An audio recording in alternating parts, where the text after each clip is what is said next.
Você já se sentiu completamente encurralado? Aquele tipo de medo que gela a espinha e paralisa a alma? Aquele silêncio que grita que não há saída? Ele estava lá, sozinho na escuridão de um prédio de vidro e aço, com uma decisão nas mãos que poderia destruir sua vida, sua carreira e sua família. O exército inimigo não usava espadas, mas planilhas, e-mails e ameaças veladas. Ele estava prestes a se render, a aceitar a derrota, até que uma única frase, escrita há mais de 3.000 anos, em um livro empoeirado, mudou absolutamente tudo. Fique comigo, pois a história que vou contar não é sobre um salmo. É sobre a arma que ele se torna quando a escuridão parece ter vencido. Seu nome era Daniel. E para o mundo, ele era apenas mais um número, um analista financeiro competente em uma empresa gigante, um homem que passava despercebido nos corredores. Sua vida era uma rotina previsível, quase cinzenta. Ele gostava do silêncio, da ordem, mas o silêncio do seu mundo estava prestes a ser quebrado por um estrondo. Acima dele, na hierarquia da empresa, reinava um homem chamado Marcos, carismático, poderoso, com um sorriso que comprava lealdade e um olhar que congelava qualquer um que ousasse questioná-lo. Marcos era o sol em torno do qual todos os planetas menores, como Daniel, orbitavam com medo e admiração. Foi em uma terça-feira chuvosa, enquanto revisava balanços para uma auditoria de rotina, que Daniel encontrou. Primeiro, foi uma anomalia, um número fora do lugar. Ele pensou ser um erro, mas a curiosidade, essa semente perigosa, o fez cavar mais fundo. E o que ele encontrou não era um erro, era um abismo. Uma fraude multimilionária, arquitetada com uma genialidade doentia, com rastros que levavam diretamente ao topo, a sala de Marcos. O ar em seus pulmões pareceu desaparecer. Ele não tinha descoberto um erro contábil. Ele tinha tropeçado no covil do dragão. Naquele instante, o medo se materializou.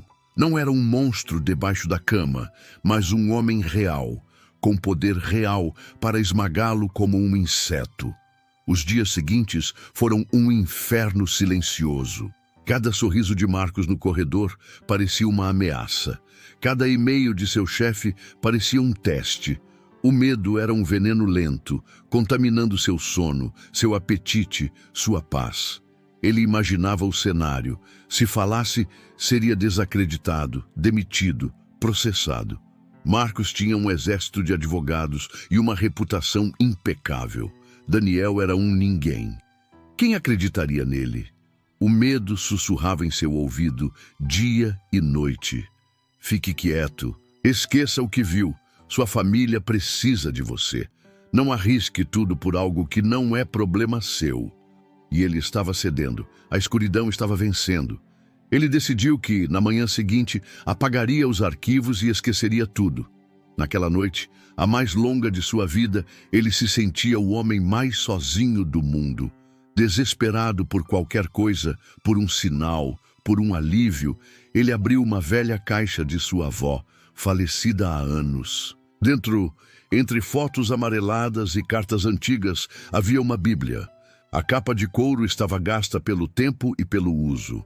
Ele a abriu aleatoriamente, sem fé, sem esperança, apenas por um gesto de desespero. E seus olhos caíram sobre um título, Salmo 27, e ele começou a ler. E as palavras não eram apenas tinta no papel, elas eram vivas. Elas falavam diretamente com a alma aterrorizada dele. O Senhor é a minha luz e a minha salvação. A quem temerei? Naquele momento, Daniel percebeu que a escuridão que sentia não era a ausência de luz no ambiente, mas a ausência de Deus em seu coração. A luz não era para iluminar o caminho, mas para cegar seus inimigos, para expor a verdade que estava escondida nas sombras de Marcos. O salmo continuava: O Senhor é a força da minha vida, de quem me recearei? A força. Ele se sentia fraco, insignificante.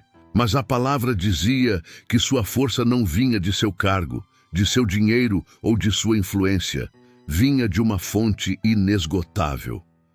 Quando os malvados, meus adversários e meus inimigos, se chegaram contra mim para comerem as minhas carnes, tropeçaram e caíram. Ele visualizou Marcos e seu exército corporativo vindo para devorá-lo, para destruir sua reputação. E pela primeira vez, ele não sentiu medo, mas uma estranha certeza de que a justiça divina era mais pesada que qualquer poder terreno. E então veio o versículo que quebrou as correntes do medo para sempre. Ainda que um exército se acampe contra mim, o meu coração não temerá. Ainda que a guerra se levante contra mim, conservarei a minha confiança. O exército não eram soldados, era o departamento jurídico. A guerra não era em um campo de batalha, mas em uma sala de reuniões. A promessa era a mesma. O medo ainda estava lá, um zumbido baixo, mas agora havia algo maior: a confiança. Naquela noite, Daniel não dormiu, mas não por ansiedade, e sim por preparação. Ele não estava mais lutando por seu emprego ou por uma questão de ética. Ele estava lutando sob uma nova bandeira. Ele fez uma cópia de tudo, organizou as provas de forma irrefutável. E na manhã seguinte, ele não foi trabalhar como uma ovelha indo para o matadouro, mas como um Davi caminhando em direção a Golias. Ele não carregava uma pedra, mas um pendrive com a verdade. E em seu coração, uma única frase ecoava, do mesmo salmo: espera no Senhor, anima-te, e Ele fortalecerá o teu coração. Espera, pois, no Senhor. Não precisamos detalhar o que aconteceu naquela sala. A luz, quando é forte o suficiente, sempre expulsa a escuridão. O império de mentiras de Marcos desmoronou sob o peso da verdade. A guerra foi travada, e o exército, que parecia invencível, tropeçou e caiu. Daniel perdeu aquele emprego. A reestruturação da empresa o deixou de fora. Mas o que ele encontrou foi infinitamente maior. Ele encontrou a si mesmo. Encontrou a coragem que não sabia que possuía. Ele aprendeu que a verdadeira segurança não está em um contra-cheque ou em um cargo, but na casa do Senhor, um lugar de refúgio que não é feito de paredes, mas de fé. A história de Daniel não é apenas sobre um homem que derrubou um gigante corporativo. É a prova de que o medo é apenas um gigante com pés de barro, e que dentro de palavras antigas, sagradas, existe um poder adormecido, esperando que uma alma aflita o desperte. O seu exército pode ter um nome diferente. Pode ser uma doença, uma dívida, uma traição, a ansiedade que te sufoca à noite. Mas a promessa é a mesma, a luz é a mesma, a força é a mesma. Já viveu algo parecido com isso?